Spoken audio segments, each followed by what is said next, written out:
Today we're going to be looking at the Bluetti Charger 1. And also I'm going to include adding a 60 amp breaker at the front of the car. This is 1150 watts. So this unit will be charged in just over 2 hours. And then the battery, positive side to the battery. Now the reason for adding the breaker at the front of the car is because the breaker is actually at the rear of the car. What I want to do is add this breaker at the front to stop the energy going through the car. Now the reason for that is I now currently have a live wire going through the car, so if a kink or something were to happen inside, that can actually cause a fire hazard. So we need to add this at the front to cut it off. So it's only a short amount of wire, not a long amount of wire going through the vehicle. Now, a few pieces of equipment that we need.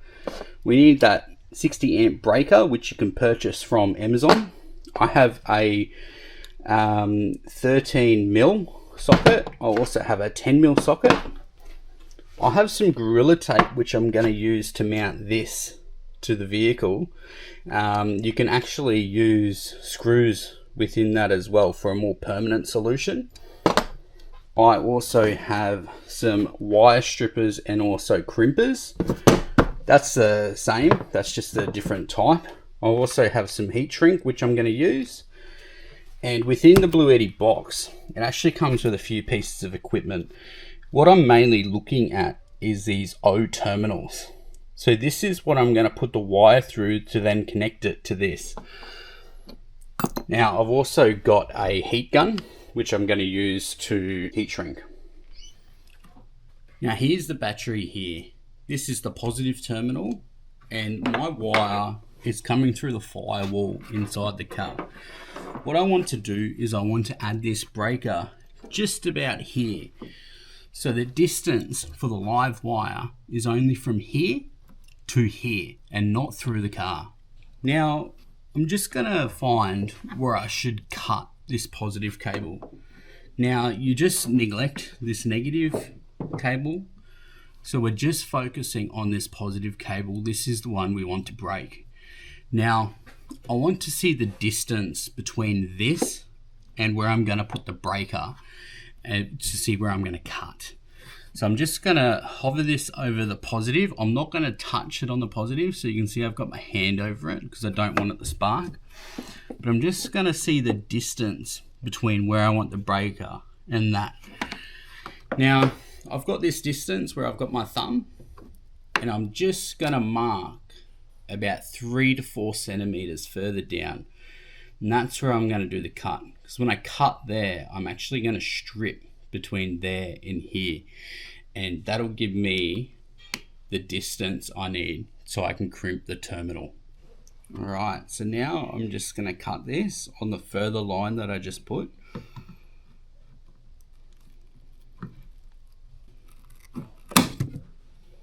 Now they're not the best snips I have, so I definitely get a better brand than Trojan.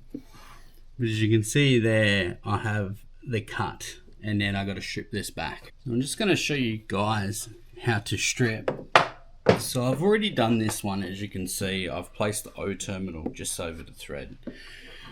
But I'm going to grab this one, and I'm going to go to my level 6 here, which is for 6 AWG wires, and I want to just look at the same distance.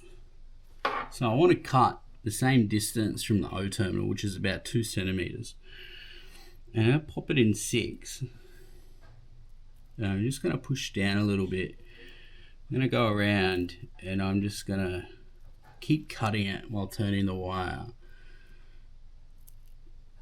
And then I'm going to give it a bit of tension and just pull it off. As you can see, that has come off clean. If I just grab an O terminal, before adding that terminal on, make sure you grab your heat shrink, put it over the wire, and then add the terminal on. Because if you try to heat shrink it after, you will not be able to get it on. Alright. So now we're at this stage where we have the wire and the O terminal over the wire there. So I just want to crimp this now. So I want to get my wire crimpers. And you can see this is 6 gauge wire. So I've just got a number 6 there, and I'm just going to use that and put it over. Make sure it's all the way down. Just grab it.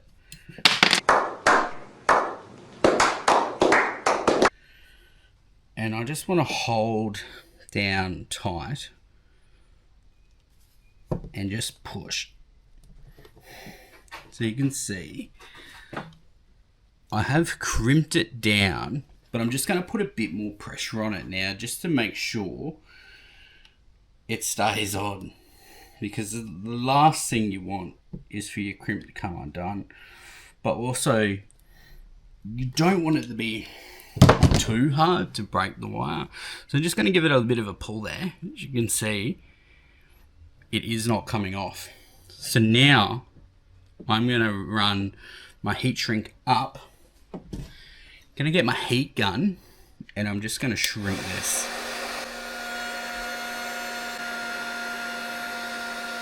Alright, so you can see it's fully shrinked there, but I just want to do another layer of protection, and I just want to add some more tape over it. And this is heat resistant tape, PVC electrical tape. So I'm just going to add that around and fix that up.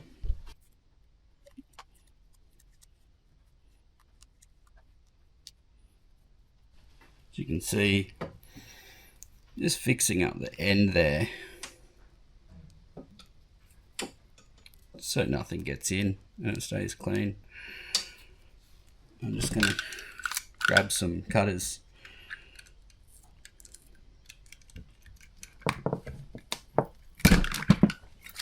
Getting a bit blunt. Just fix that up. Right, you can see it's nicely done up there. I've already done this one, but I'm just going to add some electrical tape to it too. As you can see there, looks quite good, nice and neat. Alright, so there are 2 pieces that will go onto the breaker. Now my next step is to mount this in the car. As you can see, one side it says BAT, B-A-T, and that's for the battery, and one side says load. So you want to connect the battery to this one and then the load to this one. Okay, so to put this in the car, I'm going to use some double-sided tape. Now this is strong tape, this has been proven. For me, I would definitely look at doing a more permanent solution and screwing it in. But for now, I'm just going to cut some tape off. And then I'm just going to add it to where these screws sit. Okay. So I just got the double-sided tape pieces there, and I'm just going to take the non-sticky sides off. Right, so I've just pulled the other side of the tape off, so now this is just the sticky. So I'm just going to make sure my load side is facing that way, my battery side is this way because my battery's here. But I want to make sure as well that this is unclicked for now, so that's braked right now. Right, just going to try and make sure that surface is quite clean there. I'm just going to stick it in. Alright, so now as you can see, I hope you can, let me just pull that in. I've got the breaker here, and that's already in there quite well. That's not moving. Now, I'm not connecting anything to the battery yet until the breaker is all set up, because I don't want any power going through whilst I'm playing with the wires. So I'm just taking these little bolts off. So as you can see that there, I've just taken those off the breaker and I'm just setting them aside for now. So now what I'm going to do is I'm going to grab the smaller end and add that to the battery side. So I'm going to try to pull you in a bit closer. I'm just going to add this one to the battery side, and then I'm going to screw that on, and then I'm going to get a 10mm socket and screw that in tightly. So I've got that one on, just trying to get my hand out of the way as it's a little bit tight.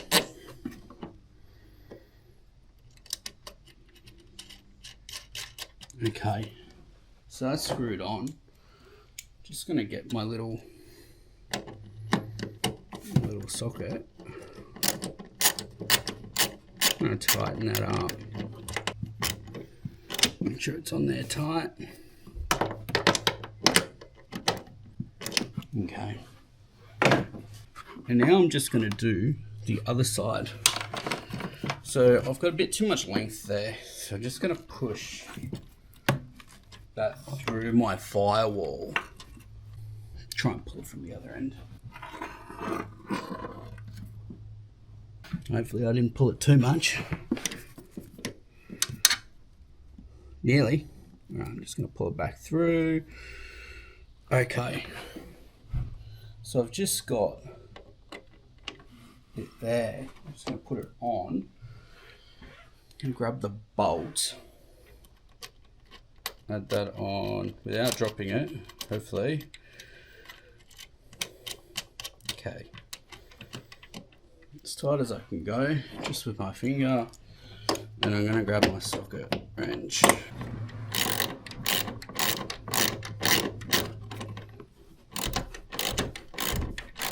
So once you're finished attaching the positive side and then the battery positive side to the battery, you just want to make sure that you put these little black heads over the top of the positive terminals there. Now, if you come up, this is where you can actually go ahead and attach to the battery. So now we're going to connect the positive and negative cables. One thing to mainly remember is the negative is first off and last on. So the main thing we need to do, make sure to avoid arcing and stuff, is we're going to add the positive first to the battery. So I've got the positive side here, I've got the negative here. I'll just bring you in closer. So I've got the positive, and that's shown here, and then I've got the negative shown here. So I'm just going to add the positive, and then I've got my 13mm, which I've just pulled off. I'm just going to put that on. I'm just making sure I'm using a rubber glove just in case there's any electricity flowing. And then I'm just going to get my 13mm socket here, and I'm just going to give that a little tighten, not too far because I don't want to break it, but I also don't want it to fall off. And then I'm just going to grab my 10mm socket here after I put the negative on.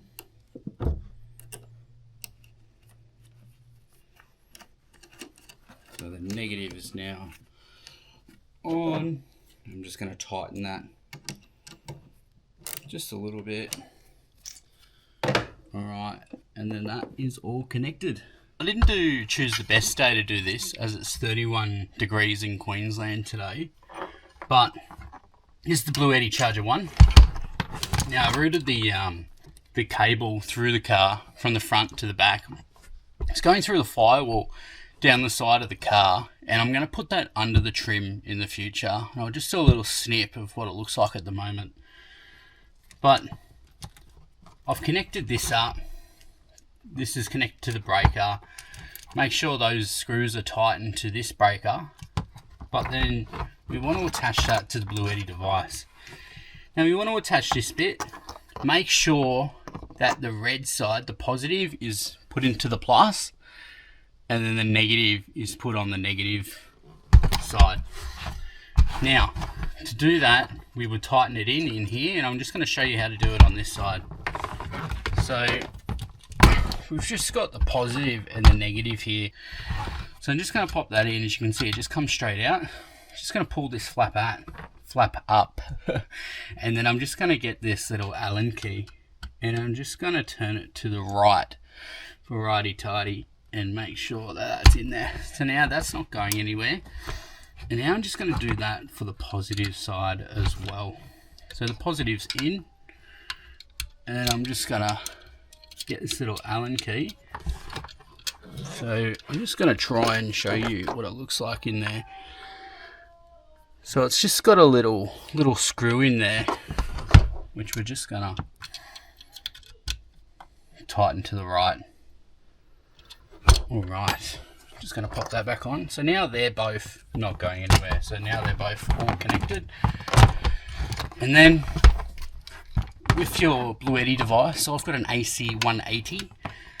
It comes with this piece, and this is for solar charging. So these are the MC4 connectors, and this is the DC connector. So I'm just going to look to see which side these go in. So I'm just going to pop that one in, and I'm just going to pop that one in. There's only one way they can go, the MC4 connectors. They make that quite easy.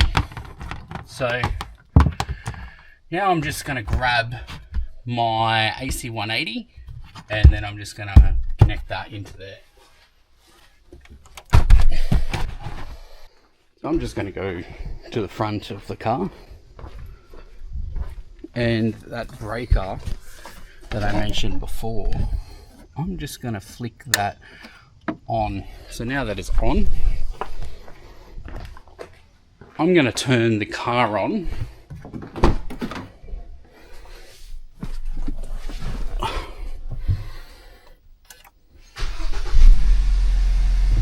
Alright, the car is on.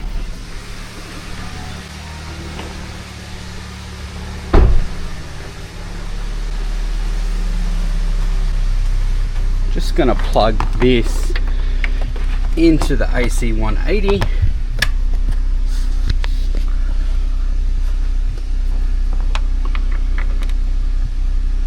You can see, wow, there's no charge. And that's because I haven't flicked this breaker yet. Now you can see it's green there. It's actually broken. You want to make it red. So as you can see, the charger 1 is now activating. If we look, this should go up to about 500 watts. I've got this selected on the AC 180. It's getting up there.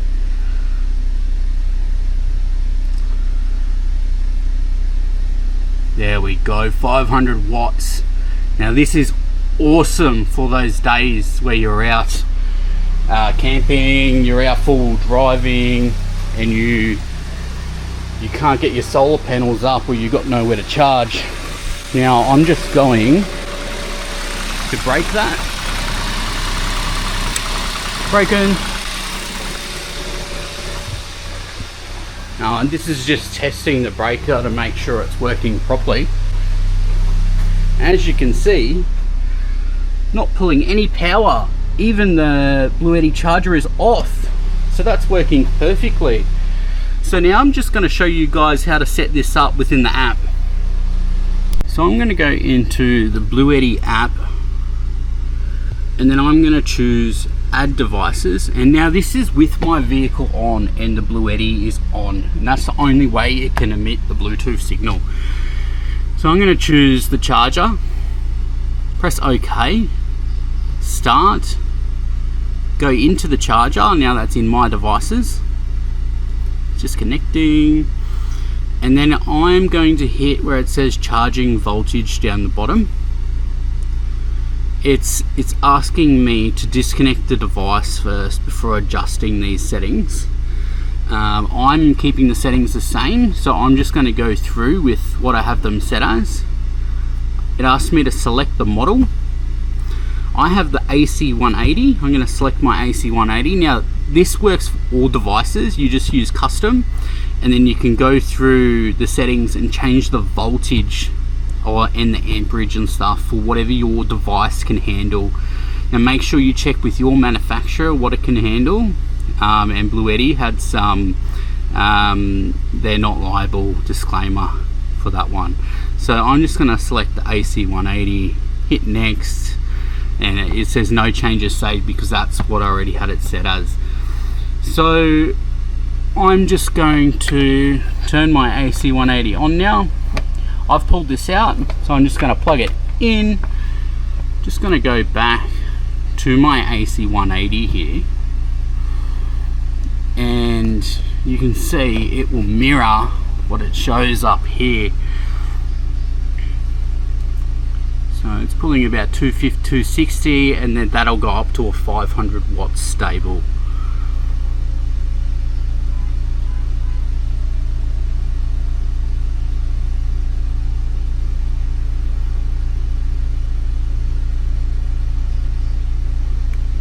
So I could just hear the fans going on the Charger 1. So just pulling in the amperage, and it's cooling down. As you can see there, it's pulling a good 500 watts. So this particular AC180 unit, this is 1150 watts. So this unit will be charged in just over 2 hours. Now if you're out on a day, four-wheel driving or going out camping or whatnot, this is going to be charged up so goddamn quick. That is fantastic. Now this unit is amazing. I recommend this unit for anyone that's overlanding, four-wheel driving, going off grid or whatever, because I can have my fridge in the back here and not worry about anything. Now look, thank you guys for watching, and look, enjoy the rest of your day.